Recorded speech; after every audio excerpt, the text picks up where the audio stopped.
This is Killian Wagner. He was a nuclear engineering major for 2 years.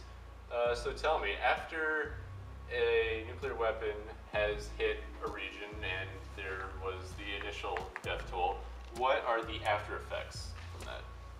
Well, after the initial blast, it often really depends on where it was detonated. Sometimes, if it was detonated deep underground, then you happen to have long-term aftershock earthquakes. But usually, you end up with radioactive material and contamination, where the radiation from the blast would often hit metals, rocks, whatever, and contaminate it with the various high-energy particles. Basically, it ends up irradiating the area. Those that would survive the initial blast or that are inside the contamination zone would often get radiation poisoning. It can be very light, from anything from just diarrhea sometimes, or you get a little rash or something. But it might go away in a week.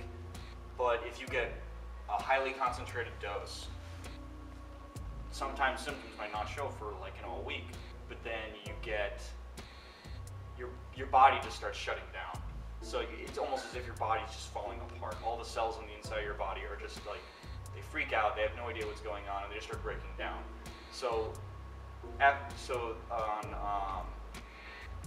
on Hiroshima and Nagasaki, the only two times that nuclear weapons are actually used in combat, the initial death toll was something like around 40 to 80, somewhere between 40 and 80,000. I can't remember the number. It was around 80,000. Around 80,000. Okay, but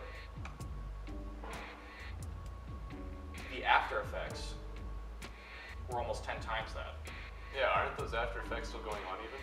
No, nowadays everything's completely fine.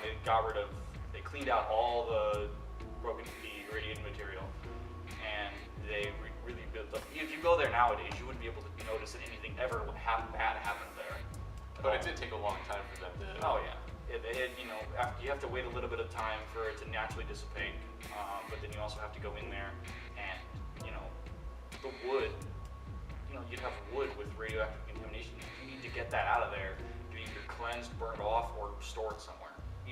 It's a massive cleanup operation. So when in modern day nuclear plants, whenever there's an issue with contamination, they shut stuff down. They make sure that everything gets put together and make sure that everything is, they have everything they need, put it basically a box and get it out of there as fast as they can. Otherwise it can damage innocent people. It can be really dangerous stuff. So, also, your father has a PhD in nuclear engineering, right? So, has he ever worked on nuclear weapons in any way, or? No? Not at all. It's actually very hard to get involved with that at any level, really. In the mid-'60s and late '60s, they actually banned all testing of nuclear weapons, which basically meant that you didn't have to stop building them, but you couldn't really do anything with them. So, and the U.S. ended up trying to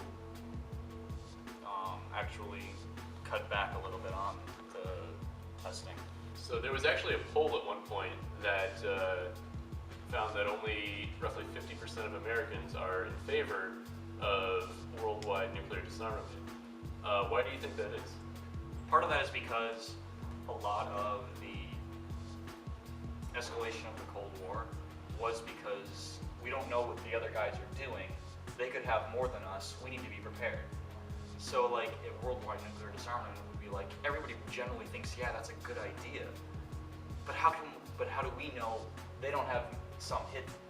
So they're like, well, we should definitely have someone reserved, just in case, kind of thing. I think that is really the main reason why roughly 50% would be in favor of worldwide disarmament. I mean, in general, disarmament would be a good thing, but we're not at the point yet where the average American can say to some random country out there that has nuclear weapons, like the India or Pakistan or whatever, and go, oh yeah, those guys can be trusted to disarm all their weapons.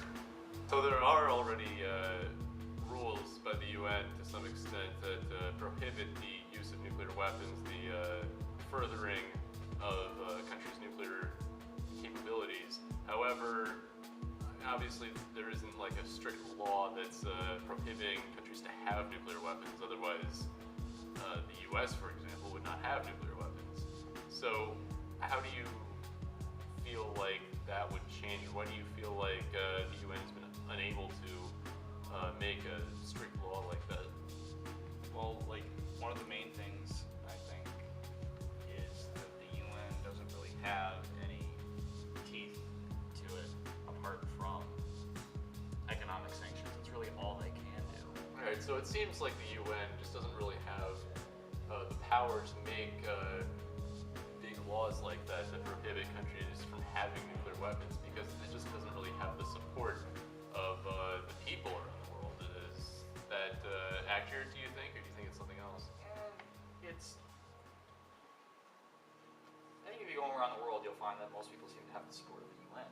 It's just that the UN, kind of as an organization in and of itself, doesn't really. Nobody really likes the idea of some other country or other organization interfering in the affairs of their own country. The UN's trying to, respect that because, that's the way things have been for a long time. But I think we're slowly moving in that direction to where we can finally lower the chances of nuclear weapon proliferation. Alright, thank you very much, Killian. This has been a very enlightening interview about nuclear weapons.